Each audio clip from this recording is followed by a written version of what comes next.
Good evening, everyone, or good afternoon, wherever you're listening. My name's Mr. Hawkins, and this is the first time that we've actually started to do a sports podcast. We haven't got a name for it yet. We haven't got a specific running order yet.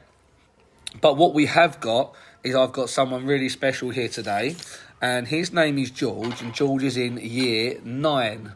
So, George, what form are you in? 9 Exeter. So George is in 9 Exeter, and it's really, really good to see him because we're going to sit here and we're going to do one of these episodes every week, and we're going to speak about different things. So for the first couple of weeks, we might speak about sports results at the weekend, but it might take a different path.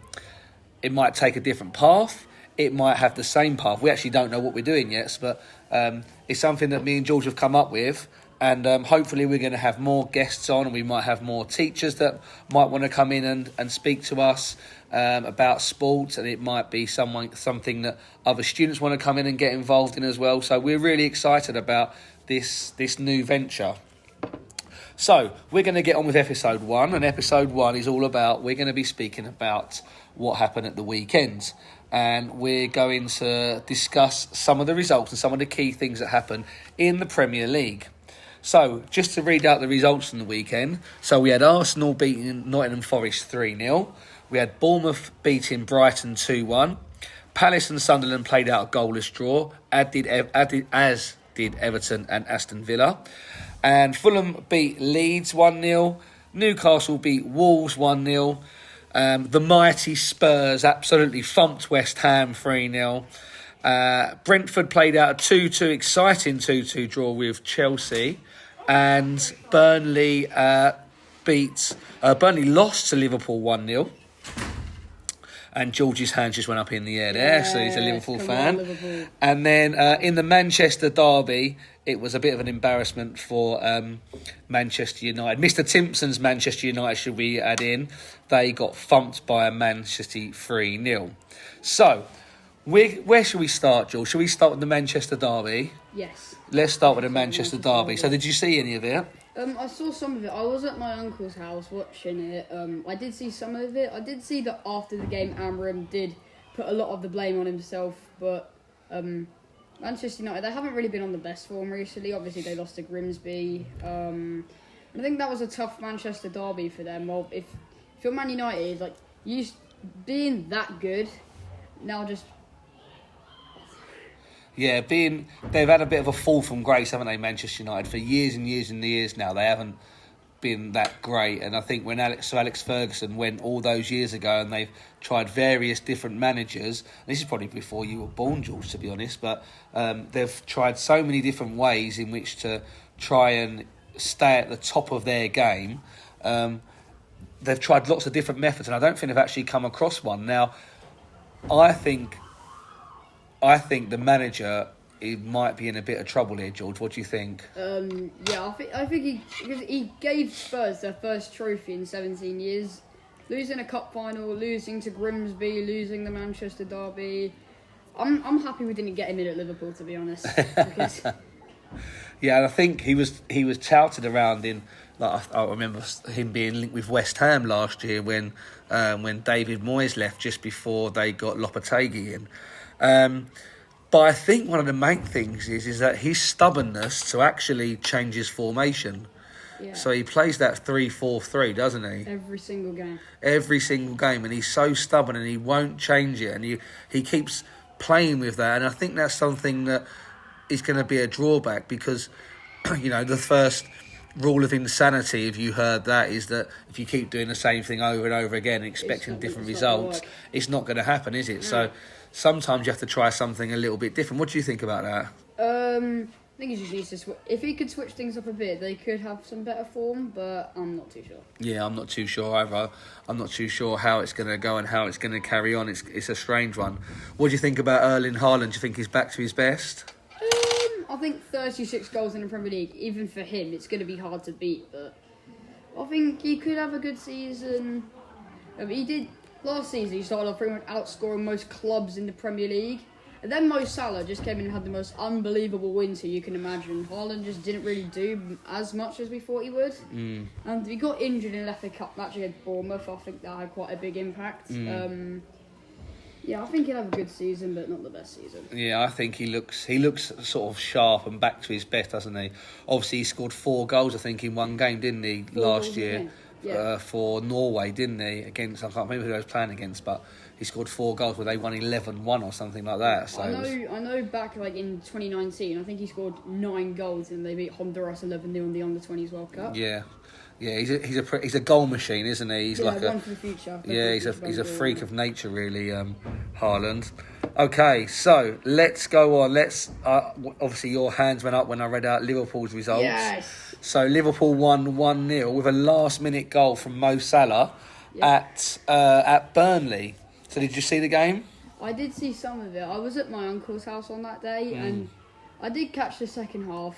When we got a penalty and I saw Mo Salah was taking it, I was a bit worried because he's not got the best penalty record, but he just stepped it up and did really well. I feel like we could have got a bit more than 1-0, but 4 wins from 4 games, we absolutely take it, and we wait to see for our next Premier League game, which is the Merseyside derby.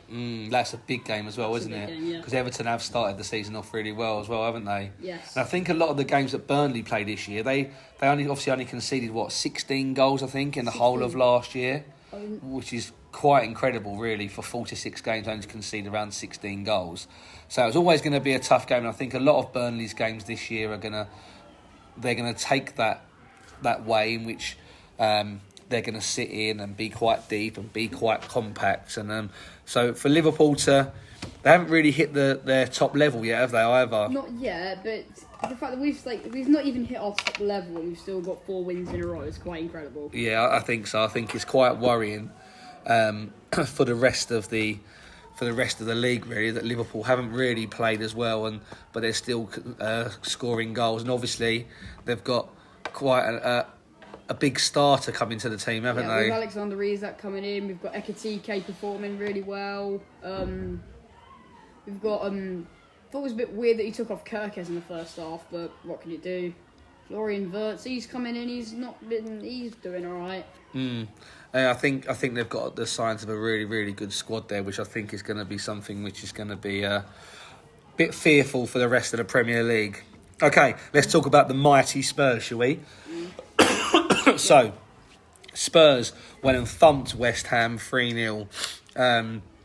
Very, very convincing performance, I thought, from Spurs. They looked in total control of the game. Apart from there was all 5 minutes or so, but no team's ever going to dominate 90 minutes, are they? Not a whole 90 minutes, no. Good goal from Bergvall, though. Yeah, great goal from Bergvall. Great pass from Romero. Like to see him. That reminded me a bit before your time. Do you remember when Yang Vertonghen and Dele Alli used to play? Do you remember that back then, son? I do remember something like that. Yeah, they used to play that pass all the time. So it was Yang Vertonghen playing the ball over the top for Dele Alli to run onto it. And it was very reminiscent of that. Bergvall, for a 19-year-old, I think is going to be some player, which I think is really promising for... Definitely one for the future. Yeah, one for Spurs, I think, that to look at and to really progress and develop, and I think he's going to be a top player. So what will probably happen is in about 5 years' time we'll sell him to Real Madrid, which seems to happen to all our big players. But yeah. I think Spurs with Thomas Frank coming in. What do you think about that, George? What do you think about Thomas Frank coming into Spurs? I think Thomas Frank, he's going to do well at Spurs, but now Thomas Frank's gone, it's interesting to see what's going to happen at Brentford. Yeah, and that's quite a nice thing to move on to. So, obviously, Brentford, they've started off the season okay. Where are they in the league? Let's have a look where they are in the league. They're 12th, so they've played 4, they've won 1, drew 1, and lost 2. But they had a really promising result, I thought, of the weekend against Chelsea. Chelsea with a lot of their big stars coming back, like Cole Palmer come off the bench and scored. They got a last-minute equaliser through Fabio Carvalho. Ex-Liverpool player. Happy to see him doing well. Him and Kelleher agents helping us win the league. Yeah, exactly. Yeah, so 2 ex-Liverpool players. George just make that link again back to his beloved Liverpool. It was a really good game actually. It was Brentford really look quite well coached, and despite losing obviously their manager, their captain went, they lost Visser, didn't they? This is Newcastle coming in as Isak's replacement. Interested to see what Isak will do at Liverpool. I don't think he'll play full 90 minutes in the coming months, but if he gets match fit, he could do really well. Yeah, I think so. I think Isak's a top player. I think his finishing is on a different level, isn't it, really? And, you know, the amount of goals he scored for Newcastle last year, I think it... Definitely an upgrade from Darwin Núñez. Yeah, I think there is a little bit of an upgrade from Darwin Núñez there, which I think which only strikes fear into the Premier League. Let's have a look at a couple of other results very quickly. So, the return of Ange Postecoglou... At Nottingham Forest. Yeah, he... I'm obviously a massive fan, being a Spurs fan, and massive fan of what Ange Postecoglou did for Spurs last year. And he's probably come back quite quickly to Nottingham Forest, but run into a bit of an Arsenal team that, as a Spurs fan, pains me to say, are looking really good. What do you think? Yeah, he'd probably not be too happy losing to his former London rival Mikel Arteta and Arsenal. I think he could do well at Nottingham Forest. If he can win Tottenham, their first trophy in 17 years, I reckon he could win Nottingham Forest a trophy. Yeah, I think so. I think he's the type of manager which will sacrifice other things to win trophies. And it could be something they do. And obviously Forest in the Europa League this year, and we all know how Ange did last year in the Europa League. So it is something that they maybe have a half a chance in that. But yeah, Arsenal are looking good. They look very solid. They look like they've got a big squad. They even left Declan Rice out of the weekend, didn't they? They left him on the bench, and that allowed him to rotate his other players, which I think is something which is looking really, really good for Arsenal.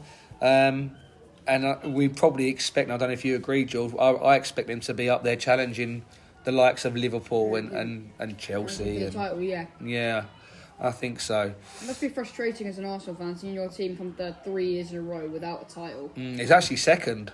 They came second 3 years in a row, didn't they? Yeah, second 3 years. Yeah, so they came second 3 years in a row, which is, yeah, as an Arsenal fan, I mean, I'd love to see Arsenal finish second again.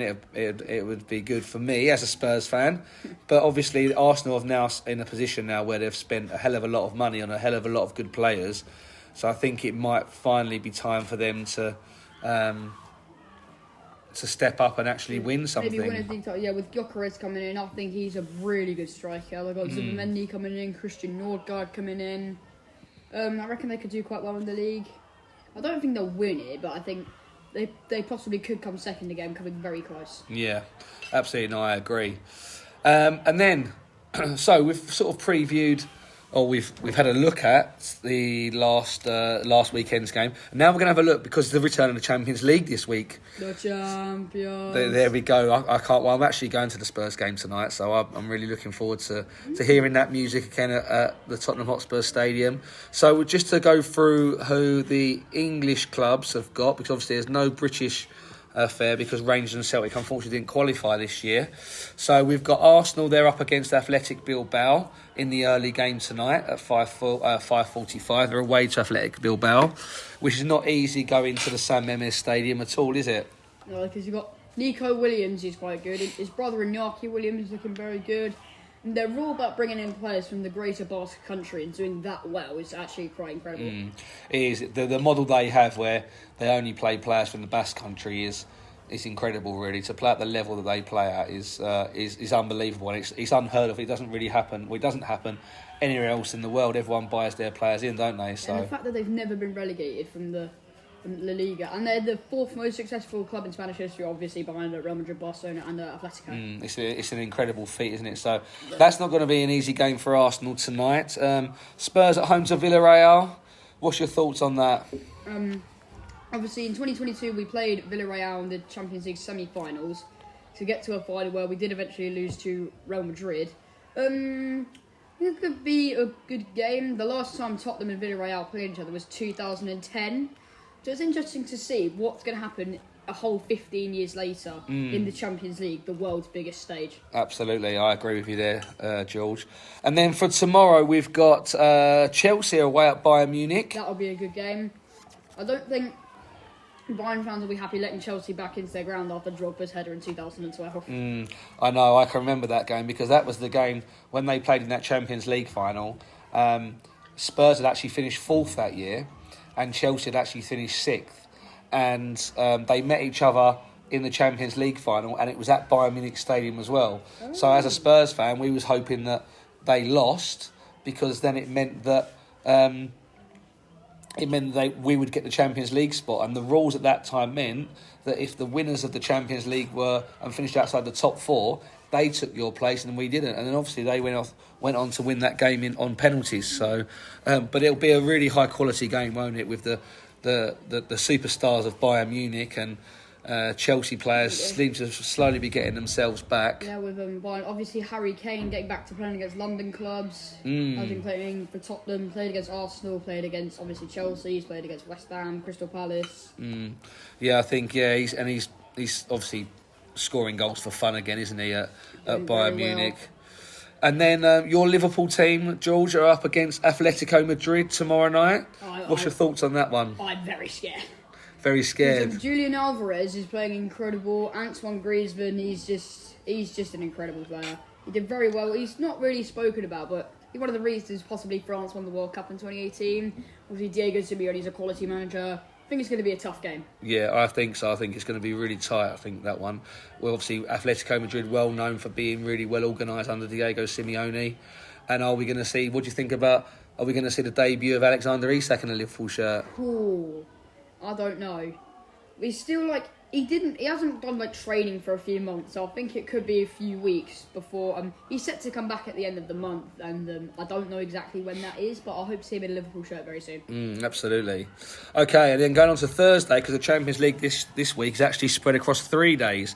So we've got the return, this is ironic, we've got the return of Kevin De Bruyne to Manchester City as his Napoli team goes to the Etihad Stadium to play Manchester City. So it'll be Manchester City versus Napoli. What do you think about that, George? I think it's going to be a very good homecoming for Kevin De Bruyne. I don't know if Napoli will win. I think they'll play very, very well. Obviously, they've got Scott McTominay out there playing really well.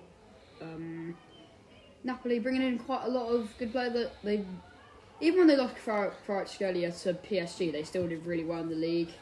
I think it could be a tough game for City, but I think they could go and get all 3 points. And then the last of our English representatives on Thursday, and this should be an absolute cracking game, is Newcastle at home to Barcelona. Now, there is talks of Lamine Yamal actually not being quite fit for this game, which will be a real shame for Newcastle fans that have bought tickets to go there.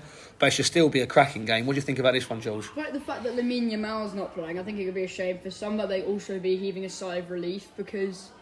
when you think of Barcelona, modern players, you think of Lamine Yamal. And they've got Marcus Rashford, who he's not doing too bad at Barcelona at the minute.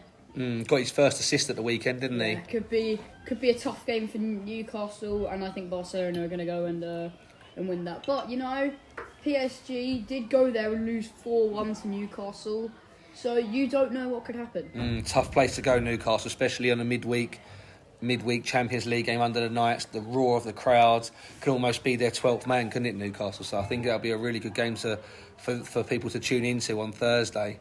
I might watch that. I think it'll be a good one. I think it'll definitely be a good one to watch.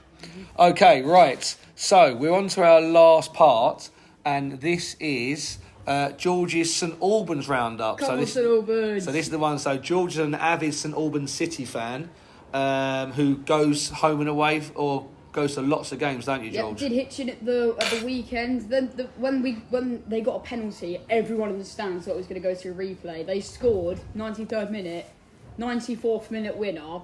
I think my brain actually just switched off for the rest of the night. So for those of you who don't know, it was the FA Cup second qualifying round at the weekend, and St Albans City made the short journey to Hitchin Town. And as George just alluded to, there was some last-minute goals, and it sounded like there was plenty of limbs in the away end. Plenty of limbs. So St Albans, the draw for the third qualifying round was made yesterday, and St Albans City will be away to either Bury Town or Woodford Town, who are replaying their game tomorrow night as their game ended in a 1-1 draw at the weekend. What's your reaction to that draw, George? I don't know if I'll be able to get there because my dad's got to work, and I know Woodford are in the Essex Senior League. I don't know where Bury Town are. Obviously, Bury ex-league side, they're up near Manchester, I believe. I don't know where Bury Town are. If they're up near Manchester and they win, I don't think I'm going to be able to get to that. What do you think about the chance of getting through to the fourth qualifying round from there? The fourth qualifying round, all we need is to not get one of the National League sides. Obviously, they are the ultimate final boss of FA Cup qualification. If we get one of them, I don't know if we might not make it. And actually, the last time there was an FA Cup match at Clarence Park, St Albans Stadium, was when we beat Forest Green Rovers in 2021. The last time there was an FA Cup match, including qualifiers at the stadium. Oh, okay, so 2 games away from potentially a first round game there at Clarence Park. So you can tell where George's priorities lie, and he really wanted to go through on that. So that was our George's St Albans City roundup for this week. So that's it really. So this is our first ever podcast. So as I said, we haven't got a name for it yet. We've got a brief running order, but we really want it to evolve, and we really want it to really take off, to give as many people a chance to talk about what they love. So it might be football, it might be any other sport, it could be anything. We're not quite sure where this is going to take us, but I don't know about it, George, but I've really enjoyed having this chat for the last 15, 20 minutes or so. Yep, loved it. And hopefully, and then we'll be back next week with another episode. So hope you enjoyed listening, and we will see you again next week. See you in episode 2.